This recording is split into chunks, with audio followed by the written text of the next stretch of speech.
Înmulțește-te!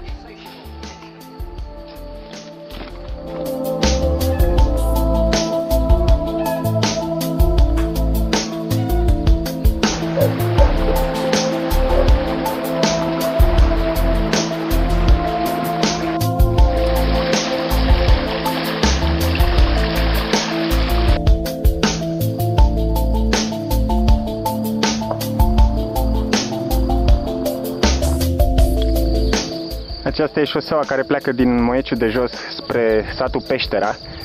Am intrat și eu pe ea, dar o voi părăsi curând pentru a urca pe acest drumuleț, pe un traseu nemarcat, spre un vârf incredibil. Dar hai că vorbim imediat.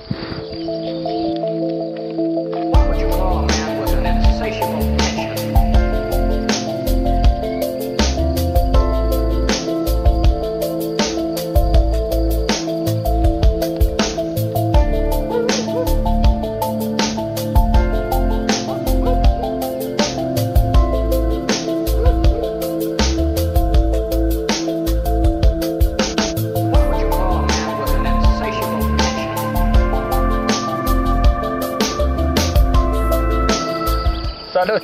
Sunt Ioan Stoionică și astăzi vreau să vă arăt cât de ușor poate să fie să părăsiți un pic orașele și să vă bucurați de natură.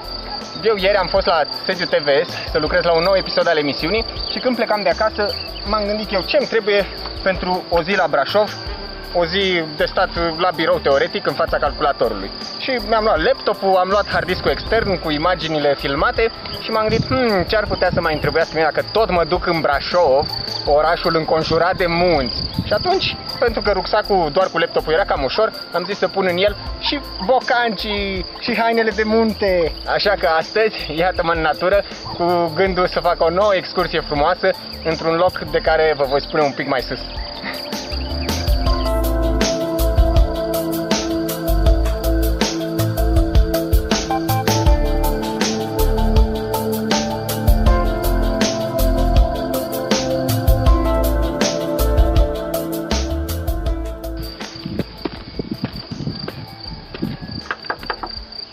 La natură în poartă, oare cine bate?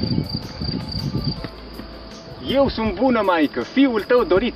Eu și de la oraș mă întorc cam obosit.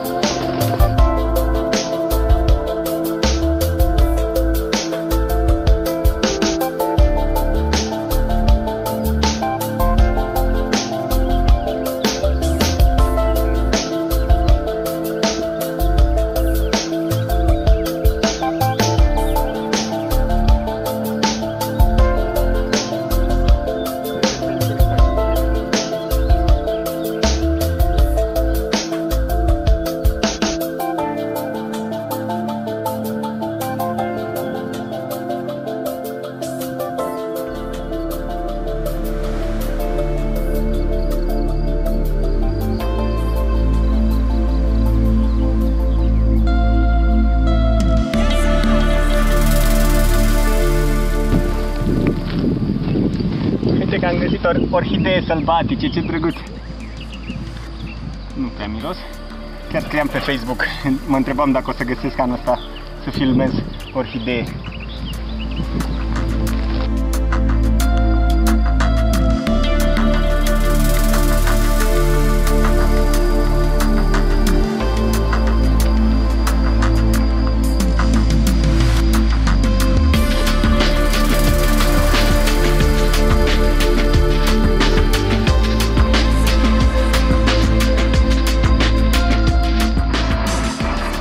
Nu spun nimic. Voi trebuie doar să imitați. Dacă vi se pare util ceea ce fac. Și cu cap. Nu imitați toate prostiile, copiați, înțeles?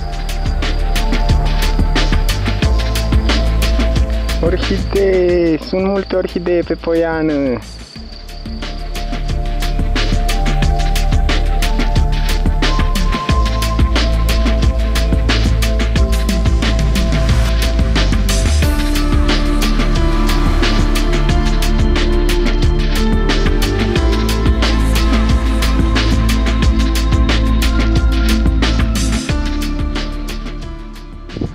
Ați văzut ce rămâne în urma mea?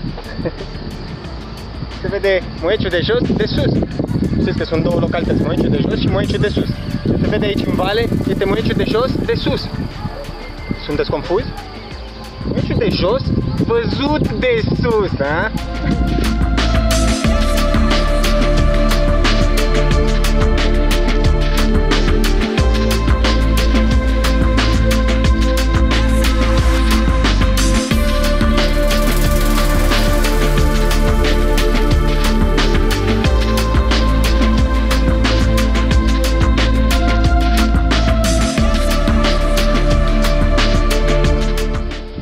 Se văd munții Bucegi și acum în fața mea apar munții Piatra Craiului.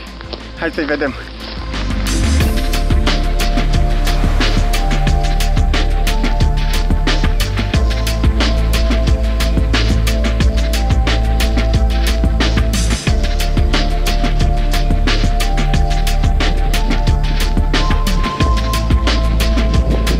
Uite atent câte orhidee sunt aici. Câte tari! Și wow, un paianjen frumos, da să vi-l arăt pe ăsta.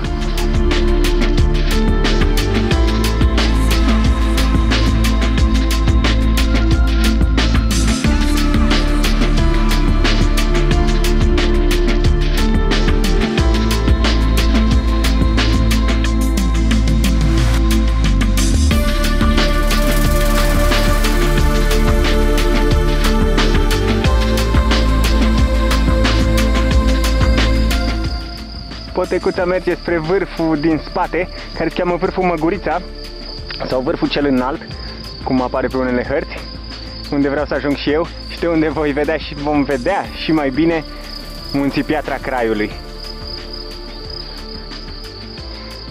Acolo e șoseaua care duce spre Peștera, spre satul Peștera. S-ar putea pe acolo să mă întorc.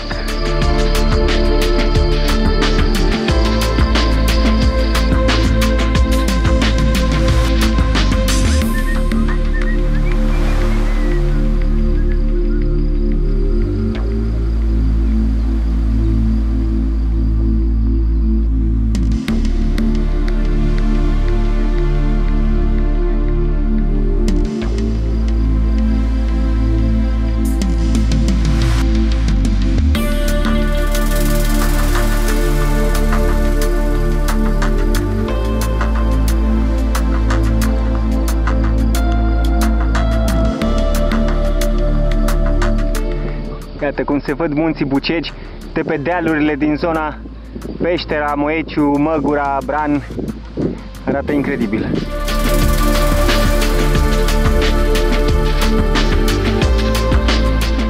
Neapărat încercați așa ceva. O excursie, ieșiți din case și mergeți pe un deal oriunde. În zona Brașovului aveți o mulțime de dealuri de unde să puteți să vă bucurați de priveliști de genul ăsta. Eu nu știu cum pot unii oameni să stea în Brașov și să nu profite.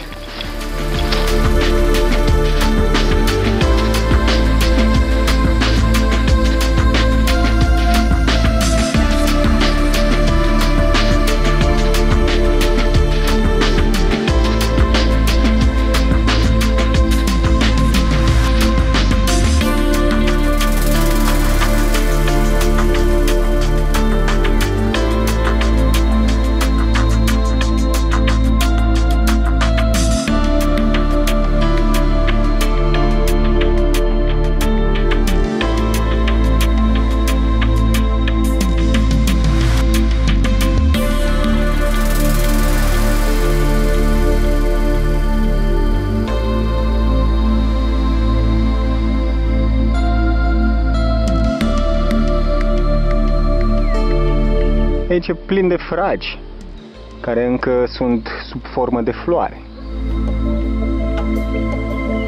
Poate ar fi bine să stăm pe aici, să așteptăm să iasă fructele. Uitați și o orhidee galbenă.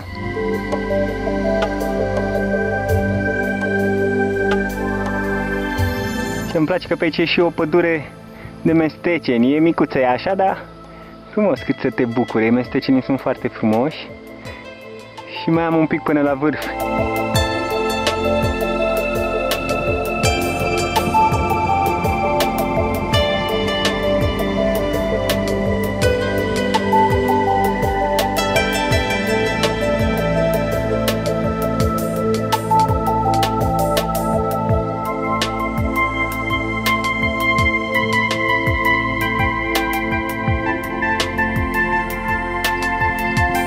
Dacă o să căutați pe internet Ioan Stoienică fotografii Peștera sau Măgura, o să găsiți mai multe albume ale mele din zona asta, din toate anotimpurile.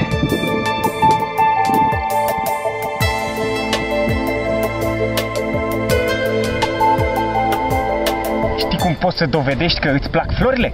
Dacă și le rupi pe toate! Sau stai, nu. Nu, așa arăți că nu-ți plac florile, dar poți să-i arăți iubitei tale cât de mult o iubești. Dacă de alte metode nu te duce capul.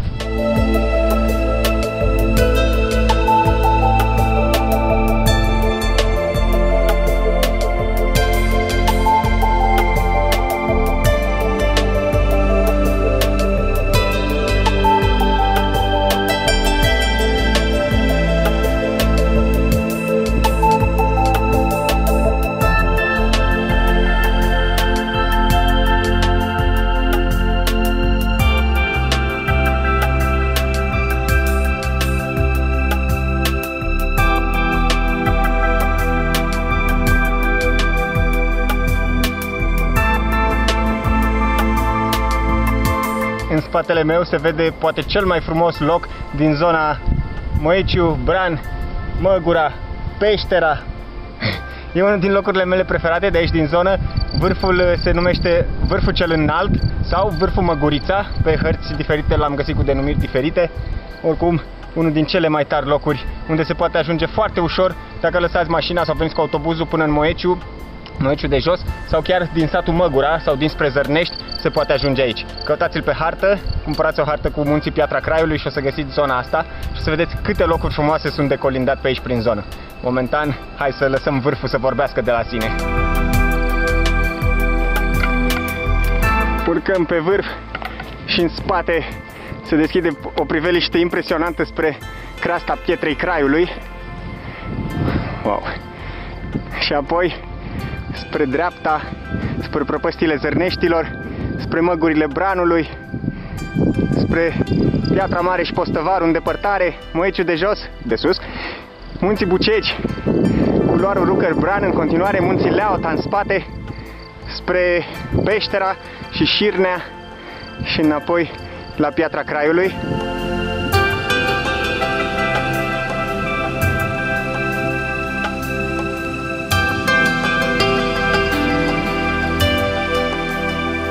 Începem o scurtă prezentare dinspre sud cu zona satului Peștera și ce apare incredibil un pic de creastă de Piatra Craiului care, ia uite, nu se mai termină. Tot merge vârful cel mai înalt, se văd țimbalele. Cât de tare arată creasta Pietrei Craiului, mai stâncă. Încoace deja am ajuns să se văd case din satul Măgura, iar pe fundal vârful Piatra Mică.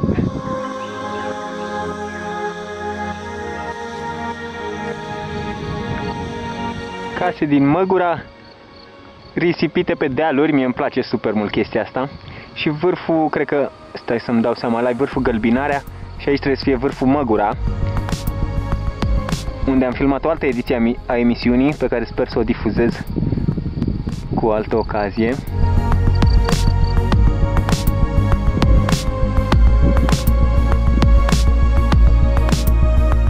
Pe fundal se văd cele două masive vizibile și din Brașov, în stânga Postăvaru și în dreapta Piatra Mare. Mai spre dreapta intră în cadru și munții Bucegi, care arată impunător de aici, vârful Scara. Partea vestică a Bucegilor e spectaculoasă, deși mai puțin umblată.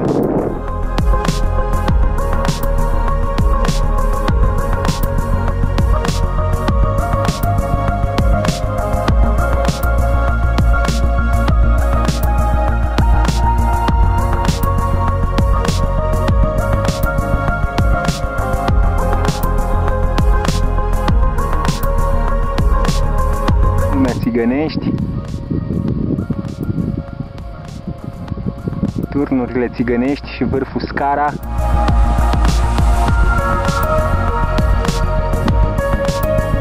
Urmează Valea Gaura și culmea Bătrâna, Șaua Bătrâna și chiar în depărtare Șaua Strunga.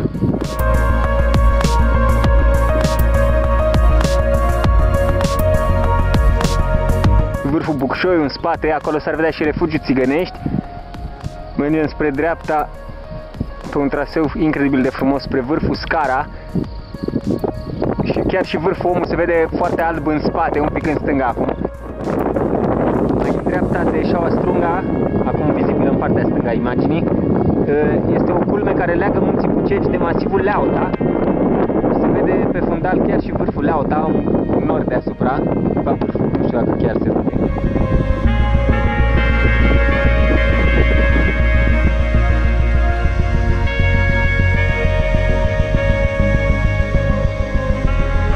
Câteva căsuțe prin Poieni, iar mai sus se văd chiar stâncile unde se află peștera Liliecilor, la care se poate ajunge din drumul care duce în peștera, biserica din satul Peștera și unde se află toate aceste căsuțe, la poalele impresionantului masiv Piatra Craiului. Vedem aici chiar vârful la Om, vârful cel mai înalt.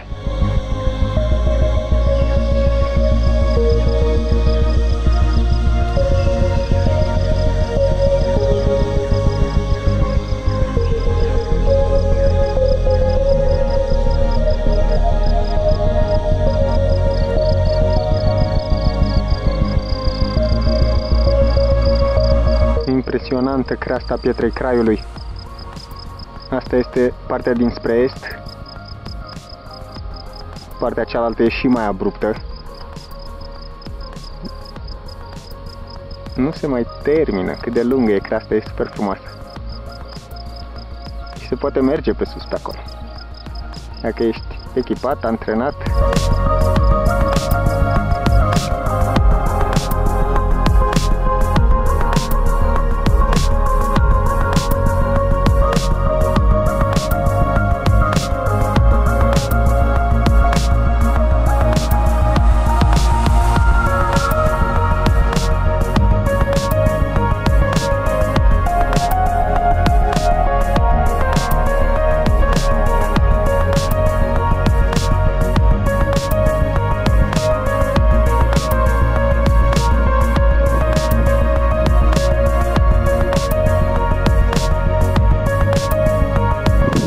Postăvaru, unde am filmat ediția numărul 4 a emisiunii, o găsiți pe YouTube, și vârful Piatra Mare, unde nu am filmat încă, dar știu că vreți să vedeți o emisiune filmată și acolo, nu-i așa?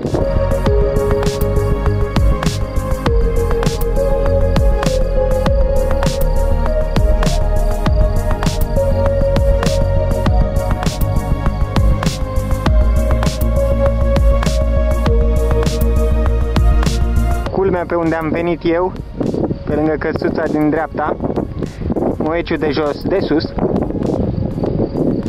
și în spate vârful Scara din munții Bucegi.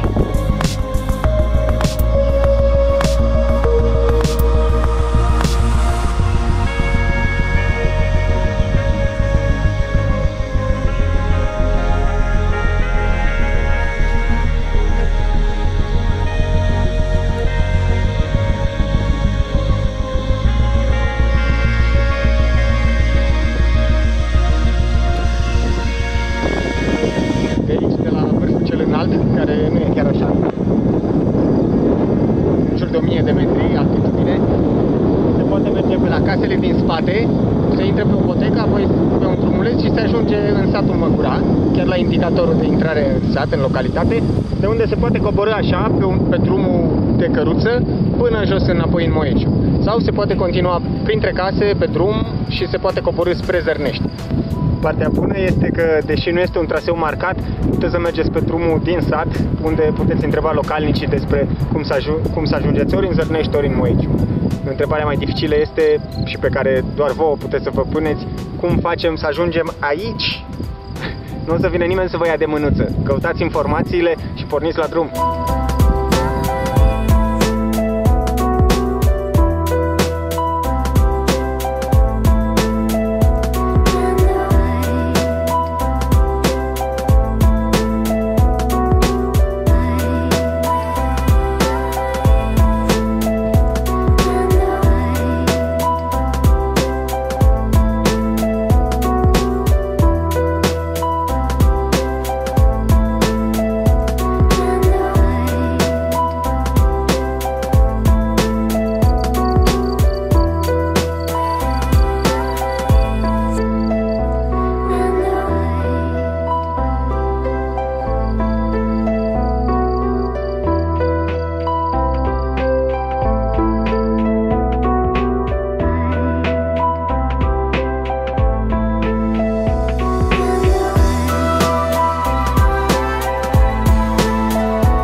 Aici la vârf, pentru că pe măsură ce soarele se duce spre vest, lumina pe Bucegi este din ce în ce mai bună. La apus e cea mai bună lumină, dar o să trească să și cobor, nu o să plec apusul aici. În Bucegi este încă iarnă, așa că am lăsat pentru altă dată crestele înzăpezite și astăzi am ales să urc pe un deal, un loc poate aparent banal pentru mulți, unde nu găsești lucruri prea interesante sau adrenalină. Dar pe mine nu mă interesează asta, mă interesează să ies din casă, să ies în natură, să mă bucur de ceea ce are să ofere și de peisajele pe care le poți vedea dintr-un astfel de loc. Și cu atât mai mult, astfel de locuri sunt accesibile și celor care nu au suficient antrenament pentru o excursie în munți înalți. Antrenamentul se dobândește în timp, dar nu uitați până atunci să începeți și cu să faceți și astfel de excursii mai ușoare în zone care pot să vă ofere peisaje incredibile. Ioan Stăienică și vă aștept și în viitor la emisiunea Pe Poteci spre inima ta. Până la următoarea ediție, intrați și pe internet www.ioanstoienică.com și vedeți albumele mele cu fotografii, jurnalele de munte, din care puteți aflați o mulțime de informații care să vă fie utile în organizarea și pregătirea excursiilor voastre. Muntele vă așteaptă, nu vine el la voi, trebuie să faceți voi ceva ca să ajungeți acolo.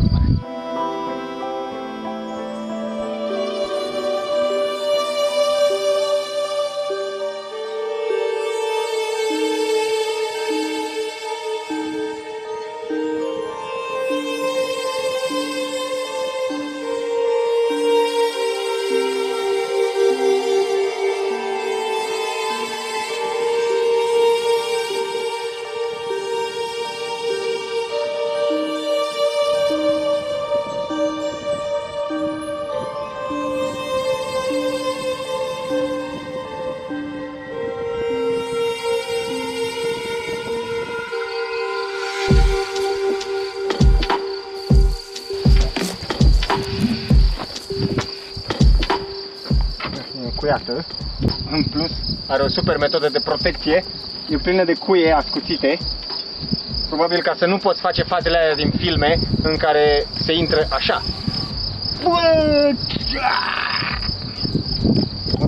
Nu încercați să spargeți astfel de plătini în felul ăsta. Mai bine să lăsăm așa acolo unde e.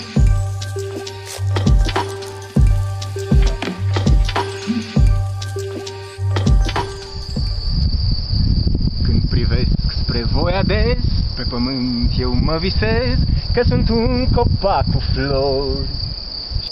Și la drumul mare ies cu un surâs de frunze verzi să vă îmbrățișez în zori. Unii trec mereu grăbiți și nu văd că înfloresc pentru ei adeseori.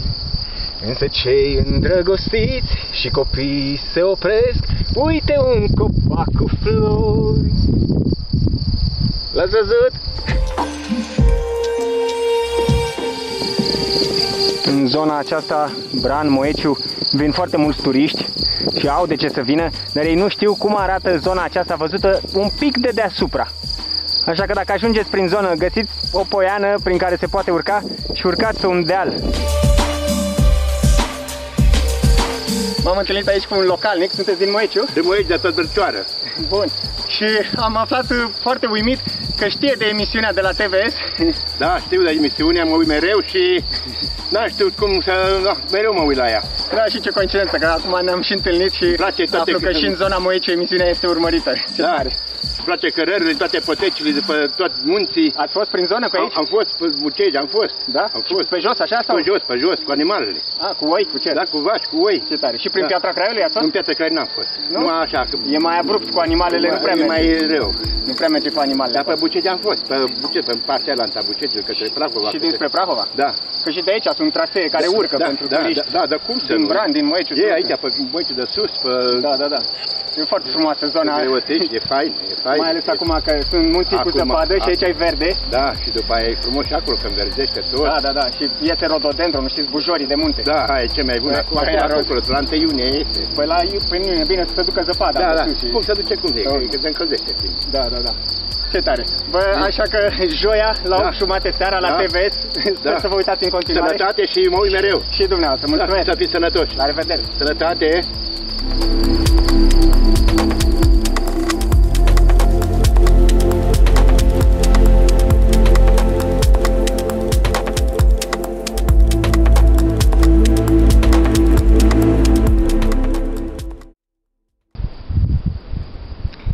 Dacă tot suntem aici într-un loc frumos, în mijlocul naturii, să vă spun un alt beneficiu pe care natura vi-l poate oferi. Este de fapt o metodă pe care școlile nu doar că nu te învață, dar chiar te pot face să uiți cum se aplică această metodă. Ea presupune să-ți folosești musculatura feței, se trage practic, dar nu cu degetele, mușchii. În trecut oamenii erau obișnuiți să facă această mișcare, dar acum musculatura și-a pierdut din eficiență, pentru că n-a mai fost folosită în acest scop prea des. Se trage practic de colțul ăsta al gurii în direcția opusă gurii, adică așa, cumva, și de colțul celălalt în direcția asta la altă, până să ajunge la o expresie de genul. Încercați și voi, ce e cel mai bine, practic puteți să învățați. Încercați folosindu-vă mușchii așa până se ajunge la... Este un lucru care chiar vă poate schimba viața în bine. Încercați. Nu e greu. Mie mi iese bine. Credeți că n-aveți motive?